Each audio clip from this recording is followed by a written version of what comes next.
আসসালামু আলাইকুম। নিশ্চয়ই সবাই ভালো আছেন। আলহামদুলিল্লাহ আমিও ভালো আছি।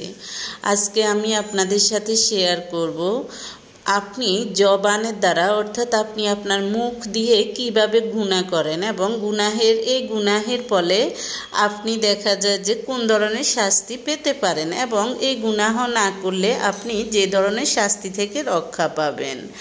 হ্যাঁ, মানুষের শরীরের প্রতিটা অঙ্গ প্রত্যঙ্গ দিয়ে কিন্তু মানুষ গুনাহের কাজ করে। যেমন কান দিয়ে গুনাহের কথাও শুনে, ভালো কথাও শুনে, মুখ দিয়ে গুনাহের কথাও বলে, ভালো কথাও বলে, হাত দিয়ে গুনাহের কাজও করে, ভালো কাজও করে, পা দিয়ে হেঁটে যে ভালো কাজও করে, খারাপ কাজও করে, এই ব্রেন খাটিয়ে খারাপ কাজও করে, ভালো কাজও করে। এরকম চোখ দিয়ে মানুষ খারাপ জিনিসও দেখে, ভালো জিনিসও দেখে। হ্যাঁ, কিয়ামতের দিন আপনার শরীরের প্রত্যেকটা অঙ্গ প্রত্যঙ্গ আপনার বিরুদ্ধে সাক্ষী দিবে আপনি কি ভালো করেছেন কি খারাপ করেছেন। আমি প্রত্যেকটা জিনিসের কাজকর্মগুলো ধাপে ধাপে বলবো এবং কোন ধরনের জিনিস দিয়ে কথা বললে বা কোন ধরনের অঙ্গ প্রত্যঙ্গ দিয়ে কাজ করলে আপনি যেভাবে শাস্তি পাবেন বা রক্ষা পাবেন সেটা আমি ক্রমান্বয়ে বলবো। আগে বলবো মুখের কথা অর্থাৎ জবানের কথা, কণ্ঠনালীর কথা। হ্যাঁ, অনেক মানুষ আছে যে সকাল থেকে প্রতিদিন সকাল থেকে সন্ধ্যা পর্যন্ত তাদের জবানকে কাছির মতো চালাতে থাকে। তারা ভালো কাজের পিছনে চালায় না, তারা চালায় খারাপ কাজের পিছনে। অর্থাৎ তাদের দেখা যায় যে সিলেবাস থাকে, এই একবার ফ্যামিলির দেখা যায় যে ফ্যামিলি মানে তাদের ক্রমান্বয়ে সদস্যগুলো থাকবে।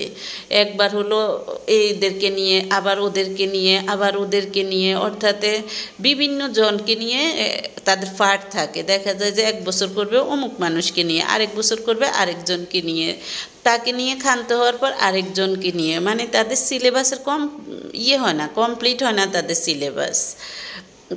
এই সিলেবাস থাকে কিসের উপরে? দেখা যায় যে গীবত, মিথ্যা কথা, মানুষকে হিংসা করা।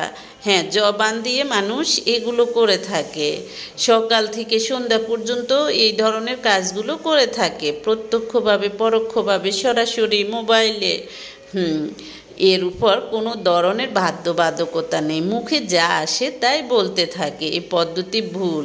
এজন্য যতক্ষণ পর্যন্ত মানুষ তার জবানকে লাগাম না দিবে অর্থাৎ এটাকে নিয়ন্ত্রণ না করবে ওই সময় পর্যন্ত এটা গুনাহ করতে থাকবে, অর্থাৎ জবান গুনাহ করতে থাকবে।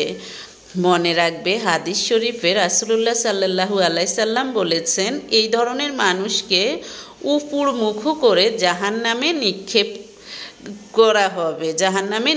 করা হবে। এই ধরনের মানুষকে, যারা মুখ দিয়ে মানুষের নামে দেখা যায় যে বিভিন্ন ধরনের খারাপ কথাগুলো বলে, যেটা হয়েছে সেটাও বলে, যেটা সে করে নাই সেটাও বলে, এই ধরনের মানুষকে জাহান্নামে